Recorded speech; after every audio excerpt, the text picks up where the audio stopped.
Mga kapatiran ng Iglesia ni Cristo, may babala kay Erwin Tulfo. Hinding-hindi nila papayagan na bibit-bitin at kukwilyuhin nila si Rodante Marcoleta. Mangyari na ang mangyari. Try me. Magpahiring ka ng Blue Ribbon ulit. Magpahiring ka. I don't care kung dati kang Senate President, dati kang Speaker of the House, I don't give up. Talagang papahuli kita. Kung hindi papahuli, kung ayaw ng usa, bibit-biting kita, kukwilyuhan kita, palalayasin kita dyan sa floor na yan. Because I am the legitimate Blue Ribbon Chairman. Kahit na sinasabi mong matanda ka na, ilang taong ka na sa Senado, try me. Magpahiring ka ng Blue Ribbon ulit. Magpahiring ka. I don't care kung dati kang Senate President, dati kang Speaker of the House, I don't give up. Talagang papahuli kita. Kung hindi papahuli, kung ayaw ng usa, bibit-biting kita, kukwilyuhan kita, palalayasin kita dyan sa floor na yan. Because I am the legitimate Blue Ribbon Chairman. Isang magandang umaga, gabi sa ating mga kababayan natin, Luzon, Visayas at Mindanao. At lalong-lalo na sa ating mga overseas Filipino workers. Mabuhay po kayo at mag-iingat po kayo lagi mga kababayan natin. At maraming salamat din pala sa ating mga kababayang Solid DDS na talagang nagti-team replay mga kababayan natin. O eto na, mukhang nagkamali yata ng binabangga itong si Erwin Tulfo. Imantakin mo, binanatan ba naman niya itong si Rodante Marcoleta na matanda na at kayang-kaya daw niya bibit-bitin, kwikwilyuhin, pwepwersahin, sa madaling salita, bastusan na ang ginagawa ni Erwin Tulfo mga kababayan, na kung saan parang namemersonal na. O mga kababayan, ikaw ba naman kasi Erwin Tulfo? Hindi ka nag-iisip? Napakalaking komunidad na isang relihosong simbahan. Ngayon, hindi mo ginagalang itong si Senator Rodante Marcoleta at talagang binababoy mo na dahil ipinaglalaban mo na ikaw ang legit na Blue Ribbon Committee Chairman. Nangaagaw lang kayo.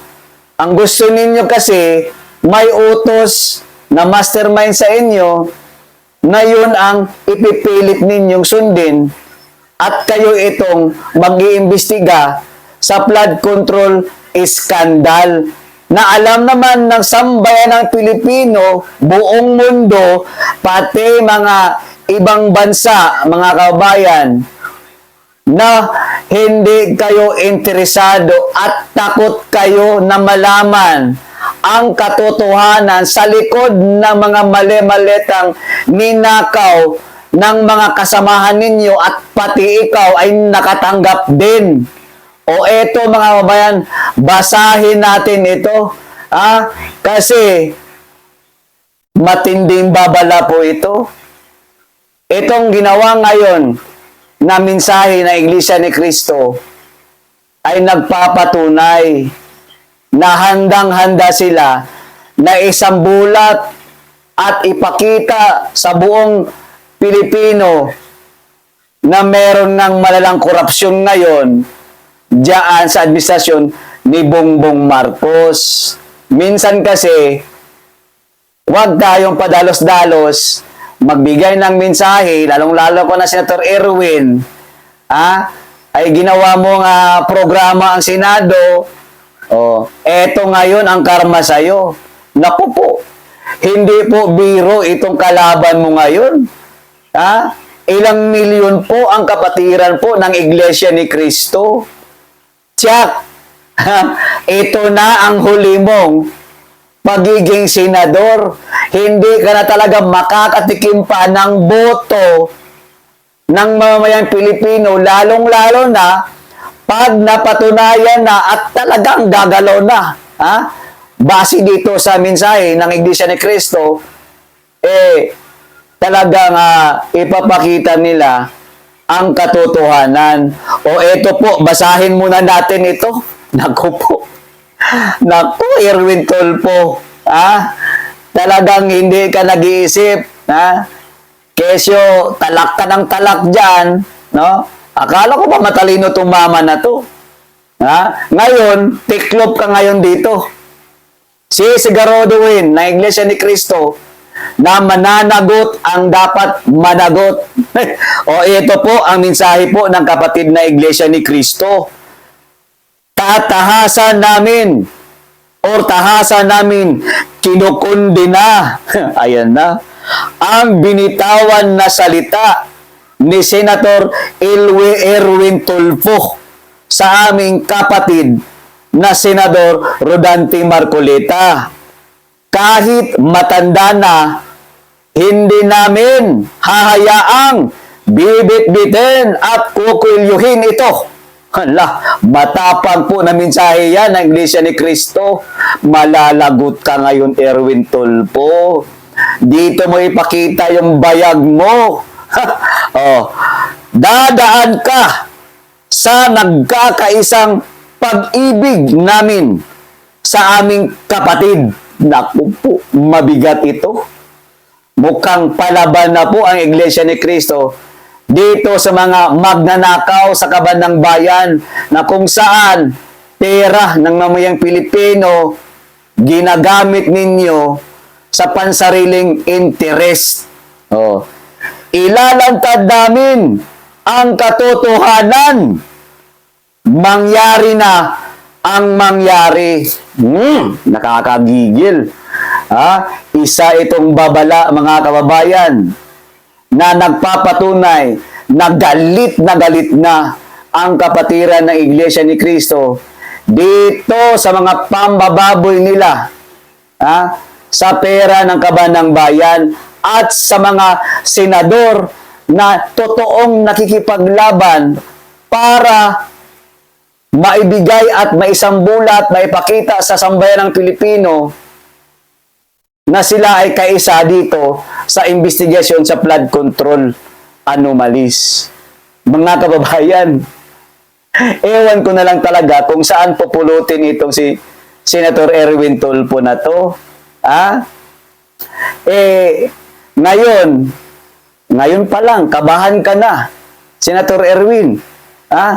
Kasi hindi pipitsubin itong kinakalaban mo ngayon at kinakaharap mo. Hindi ka talaga nag-iisip, no?